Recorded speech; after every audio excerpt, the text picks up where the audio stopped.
Good afternoon and welcome to a new edition of Dinner at Vincenzo's, our Summer Series 2012. This time our special guest, I'm not going to shake your hand because I got a cold. You got a cold. I have a summer cold. I don't want to start the summer off in bed. Yeah, I understand. But we have today, this is sort of a sentimental show for us. Today we have one of my dearest and closest friends here at Seekonk High School, Joseph Allen Gerth. Mr. Gerth, welcome. Thank you. I've been trying to avoid this ever since I've worked here, and you somehow wrote me in at the end. So, thank you. You get a little Conan O'Brien thing with your hair or something. I'm not sure. You like that? It's kind of weird. It's. I don't have much, so I gotta. It's the bigger. It's gonna hide. Now hide the bald spot. Well, it's gonna get. Now I take your chronological age is 30. It is for like another month. It's 30. Yeah. Well. Yeah. Wow. 1981. Well, come back and see us when in a few years and. I was born on the exact same date that Diana and Charles got married. Really? Yeah. I remember that my day. mom watched in the hospital, I believe. Wow. I could be wrong on that. I thought she did. She was probably busy having me instead. Well, you get kind of a King Charles hairline. He was handsome at one time. Yeah. All right. We all were at one time, Mr. Gerth. Including you. Well, maybe. I kind of get that sometimes. Sometimes. I mean, Sure. Tell us about where you're originally from. Cincinnati, Ohio. Yes. And we were talking off camera, one of the big series for the Red Sox. I was a true Red Sox fan in 1975, I believe. Yeah. The Big Red Machine defeated the Red Sox in 7 games. Yep. Johnny Bench, Tony Perez, Concepcion, Pete Rose, as we Cincinnatians say. You have to put your hand over your heart when you say Pete Rose. It's city law. You have to do that. Is this before you bet or after? He never bet against his team. Okay. Yeah, but he did bet. I mean, he never bet against his team. Okay, so do you know how many hits he had? How many hits? Charlie Hustle. I don't know the number, but he belongs in the Hall of Fame. You're really not that big to get aggressive. I'm sorry. The camera does put a little bit of weight on you, but I could use it. You're more of a guy. I see you like on the east side of Providence. Like, yeah. Sipping a green tea. Thayer Street. Yeah. I've been there once in my life. Yeah, but I just Maybe see you twice. like you're that kind of guy sort of like at a coffee shop with the computer on, like I don't know, going over like today's foreign policy issues or something. Well, yeah, like a think tank. Your nationality is German and English? German, English, predominantly.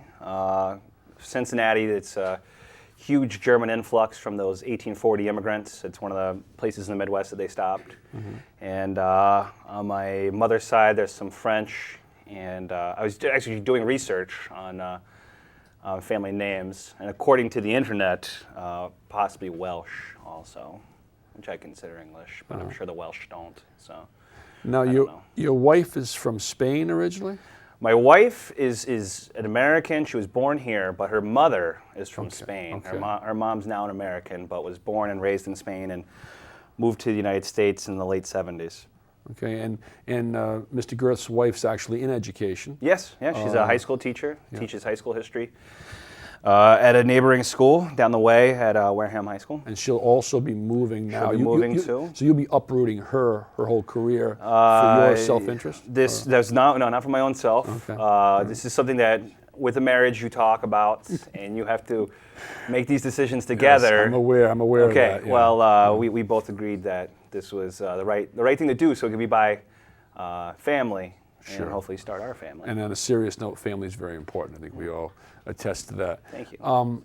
Here at the school itself, I know you were involved in several things that we're pretty proud of. Tell us a little bit more, encapsulize a little bit more about each one of those. Well, I did multiple things. Coached the girls' swim team for a while there. I was very proud. Those girls are phenomenal. I mean, they do it all themselves, but ended up finishing one year, I believe it was 6th in the state, 3rd out of the public schools, which is phenomenal. This year, I was co-coach of the high school quiz show team.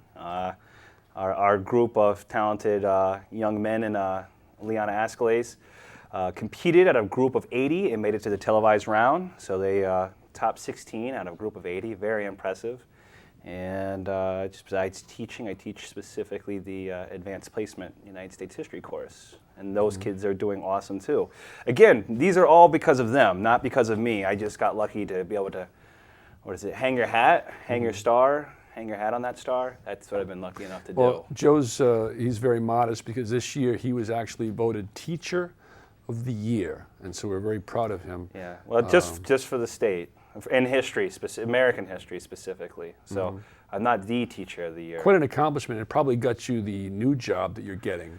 It may have. I don't want it to come off. So had we not That's made probably, you Teacher of the Year, yeah, you'd still be here at Seacon. That's not really sounding that grateful. Thank you. Yeah. Good. I'm sure whoever nominated me will be happy now. Thank Now, it's interesting that usually athletes are coaches, and you. Yeah. you're. I used to swim. Oh, you were. I used to. Yeah, I used to be an athlete. Still am somewhat athletic. We don't all look like we're juiced like you, but I just don't see an athletic frame there. That's why, it's ripped. It's not big. It's cut. I'm very cut, but I'm not big because when you swim, you don't want to be too big. And swimming was your sport. Swimming, and I played as well as coached a sport called underwater hockey. And I imagine I'll get re-involved with that again. Strange. It is weird. Massachusetts actually has a lot of underwater hockey teams, though. Underwater hockey. The high school I went to had the only high school team in the whole entire country. And then down the road, Sandwich, out on the Cape, decided to start their own high school team. And I believe they still have it. MIT has a team. And there was a couple other ones. Actually, the team from up here is traditionally called Cape Cod, though they don't play on Cape Cod. They usually play on, I would call it the mainland because of the canal, kind of what makes Cape Cod into an island, even though it's not. I know it's just a peninsula, or a cape, as they say. How does one play underwater hocky? I mean, don't you sink with all that equipment on? It's what you do when the ice melts. You just What do you right do? down to the bottom. It's just a British sport called octopush, and Americans have changed it to underwater hockey. I'm assuming.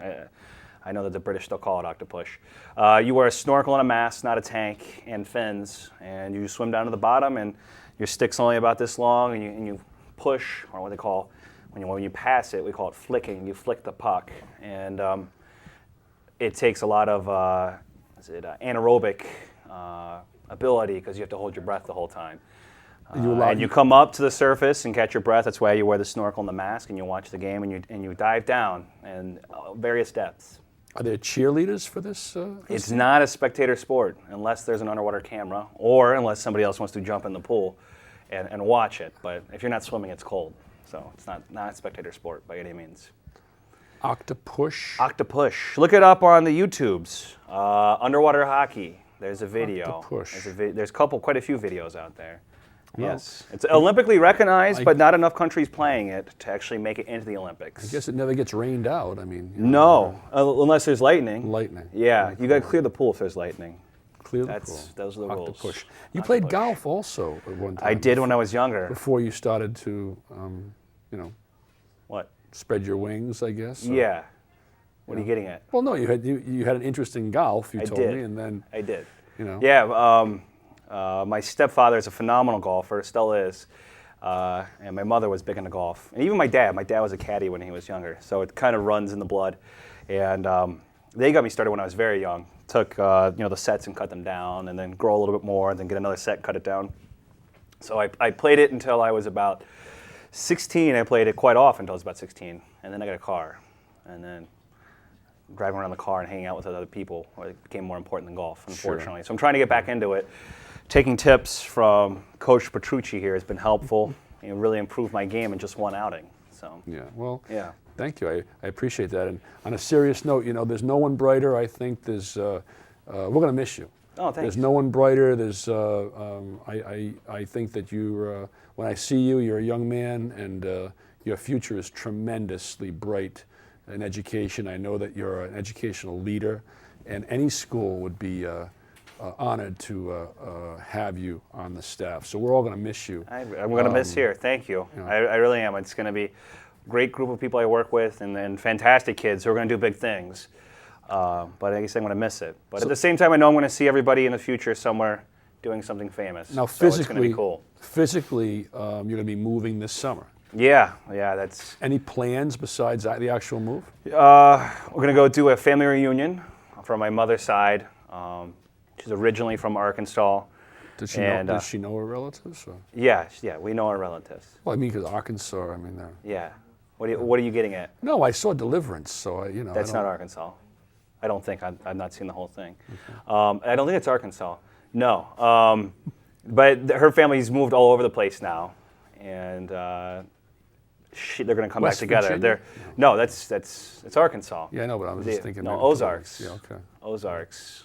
I was just thinking about, was Deliverance in West Virginia or Arkansas? It was in Arkansas. Okay. I don't think so. Okay. But you know your relatives? We know them. Okay. All right. Yeah, they're from, yes. All right. They're California, Texas, and Florida, as well as my immediate family that's in Cincinnati. So we're going to come back together and have a small family reunion. I'm looking forward to it. Initially, this is interesting, I didn't tell you this. Initially, my wife and I were going to hike across the state of Vermont on what was called the Long Trail. We're gonna backpack it, but we went out and did some backpacking last summer and realized that's going to be crazy. So then we said we'll backpack across the state of Massachusetts because you just do the western end. It's a little bit shorter, and I think that's going to fall through too. That takes a little over a week to do. Don't you like to shower though once a day? There's places along it. It's on the Appalachian Trail, so there are places along it. Once a day, yeah, it would be nice, but you can't do it once a day. No, you come into towns that are set up specifically for backpackers. Yeah, I had a conversation with one of our students, Nick Smith, and he has a goal to do that also. Oh yeah, and yeah. He was telling me about the different towns. It's Yeah. probably a goal I'd like to set, but I have the whole thing with like. You might be a little old for it. Well, you kind of need youth. Well, I can still. Strength. Well, I probably can still. You're very sedentary. Is that the word? Sedentary. Yes, it's sedentary. Yeah, you have a very sedentary lifestyle. In what way? I teach. You sit a lot. But maybe you could do it. It's a goal. You could try it. Well, I've been sitting here saying really nice things about you. It was mean of me. I'm sorry. You ever consider shaving the beard? I'm not. My wife hated it. I did it about after my first year here. Yeah. I got in a little bit better shape, and then I said, let's see what's under this beard. And I hated it immediently, and my wife has never known me without my beard. White pasty skin. Probably. Well, I think that's everywhere. Yeah. But at that point in time, she was not happy, so I had to start regrowing it immediately, and I've not shaved it since. Wasn't there a Christmas carol? The guy had the red beard. Yeah, there's, Santa Claus, Kris Kringle. Kris Kringle. Yeah, he has a beard like mine. Yeah. He was two-toned. We're two-toned. My beard does not match my hair exactly. Okay, well, Mr. Gerth, what can I say? It's an honor and a pleasure having you here today. Thank you, buddy. Again, we're going to miss you here at Seekonk High School. This is our last show with Mr. Gerth. Oh, thank you. And we wish you the best success you can have out there in Cincinnati. Thank you. The exact same goes back. I'm going to miss it. It's very bittersweet. It'll be nice to be around my family. It'll be nice to be back where I once went. But leaving you guys behind, you'll always have a fond spot in my heart. I hope we continue to talk. We'll FaceTime. I think. I don't know what that is, but the kids are talking about it. Well, for the first few months, and then probably we'll just kind of like forget about who you were. And I'll come. I hope to come back and visit. I'll stay with you if you'll put me up. Like, can we talk about that off camera? Yeah. Well, I mean, I need friends. Is what I'm getting at. Okay, I'm cheap, so I need a place to stay. Okay. And I want to put a plug in. Watch The Last Warrior on the Justin St. George channel. The Last Warrior. It looks like it's going to be good. I saw a preview for it. Check it out. I hope that someday you and I can travel back to my homeland. As you know, this show is dedicated to my cousin, Vincenzo, and my family out on an area called Ravishkanina, Italy. Yeah. We hope that someday you can join me sharing a great meal with my relatives. Okay. Can we give them a chindan? Well, 100 years of happy health, certainly. Chindan. To everyone out there in Ravishkanina, and we want to thank Mr. Gerth. And no, if you're watching, he won't be joining me this summer if I visit. We'll wait a few years for that. Pleasure having you on. Thank you, buddy. Thank you. Thank Until you. next time, we'll see you again at dinner at Vincenzo's. What were you getting at about Arkansas? Well, I mean, most people in Arkansas, do they know? What do you... Arkansas. Arkansas. They have lean-tos in Arkansas. I don't think so. All right, and then they married their cousins in Arkansas. Don't they? That's not the case. All right, and what part of Cincinnati? Cincinnati what? Ohio. Yeah. All right.